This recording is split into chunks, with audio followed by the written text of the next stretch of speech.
Assalamualaikum warahmatullahi wabarakatuh. Jadi gimana kabarnya ibu-ibu hari ini? Sehat? Jadi kali ini saya mau membahas ngopi cantik tapi gula tetap terkendali. Nah, buat ibu-ibu nih kan pasti selalu ada jadwal buat ngopi, nongkrong bareng, arisan gitu kan, atau sekedar me time buat cari waktu. Tapi kita semua tahu ya, kalau nongkrong di kafe itu bukan cuma soal minum kopi, tapi healing, buat ngobrol lepas, recharge energi juga.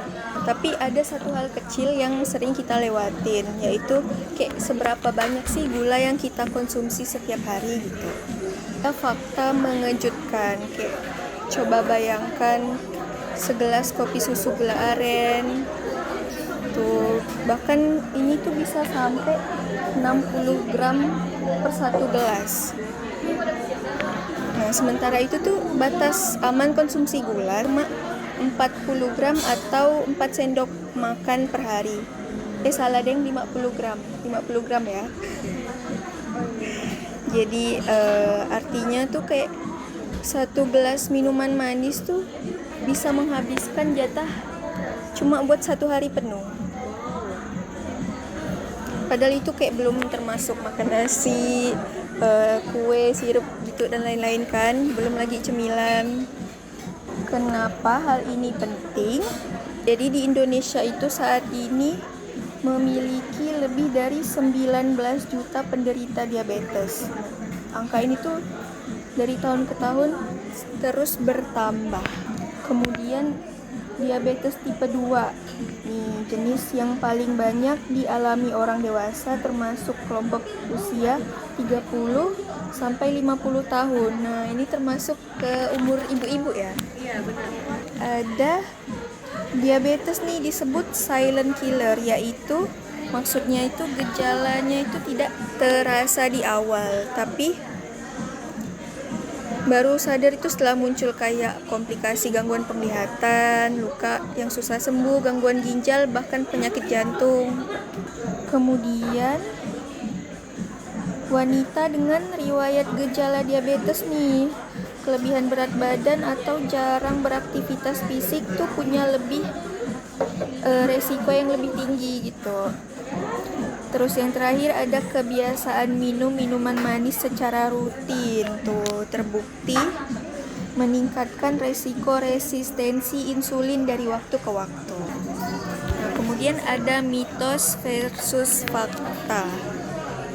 Yang pertama nih, ada mitos minuman manis seminggu sekali tidak masalah. Misalnya kayak ibu nih ngomong, kan saya cuma minum minuman manis pas ketemu, kayak seminggu sekali doang, gak masalah. Tapi faktanya kebiasaan yang konsisten tuh kayak misalnya ibu minum minuman manis sekali seminggu gitu, cuma itu berlangsung setiap saat, setiap minggu, jadi itu tetap beresiko tinggi.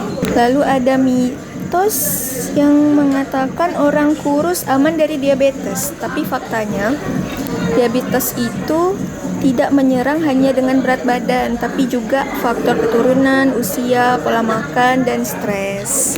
Terakhir, mitosnya yaitu ada belum terkena diabetes kalau belum ada gejala.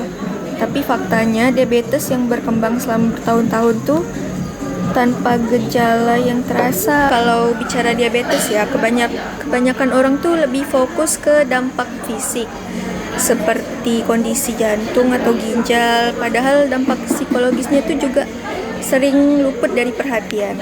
Jadi, nah ini dia dampak psikologisnya.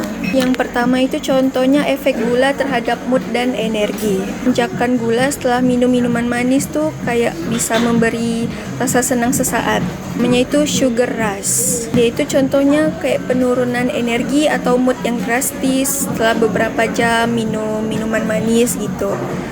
Tapi kadang sering muncul rasa lemas, mudah marah, atau sulit fokus habis minum minuman manis itu. Nah, efek sugar rush tadi juga bisa membuat pola naik turun. Kayak pola naik turun moodnya kayak lebih mudah lelah atau moody. Di kayak nggak tenang gitu menjalani aktivitas sehari-hari. Kemudian ada beban psikologis bagi yang sudah terdiagnosis diabetes. Nah, itu bisa muncul perasaan cemas, sedih, bahkan menyalahkan diri sendiri kan. Muncul kekhawatiran soal masa depan, tidak bisa merawat anak, atau tidak bisa menjaga keluarga, cemas gitu. Terus ada kayak tuntutan mengatur pola makan juga kan, setiap hari memantau gula, rutin minum obat. Tapi dari semua kabar-kabar buruk ini tuh ada dampak baiknya. Kalau misalnya lingkungan sosialnya mendukung, keluarga, teman, itu bisa lebih baik gitu secara emosional, psikologisnya tuh lebih baik. Kemudian ada tips praktis. Yang pertama yaitu pintar memesan. Contohnya, ibu minta kalau setiap ke kafe gitu kan, pasti biasa kayak pesan kopi. Jadi biasakan tuh kayak pesan less sugar gitu, minta 12% gulanya, atau pilih susu yang rendah lemak kayak oat milk, almond milk, atau pokoknya yang lebih rendah lemak gitu. Terus seimbangkan gula.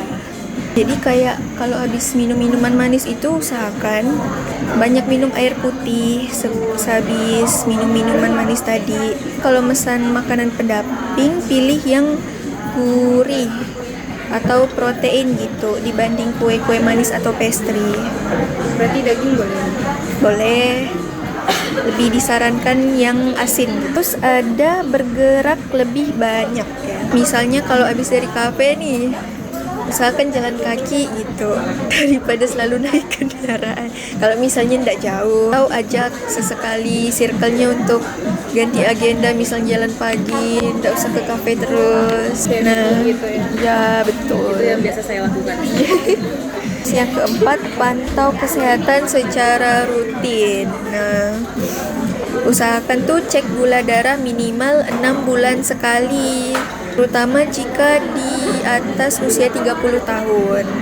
Apalagi yang ada riwayat keluarga diabetes. Terus juga perhatikan tanda-tanda kalau misalnya sering haus, sering buang air kecil, mudah lelah, atau luka yang lama sembuh itu sebisa mungkin langsung diperiksa.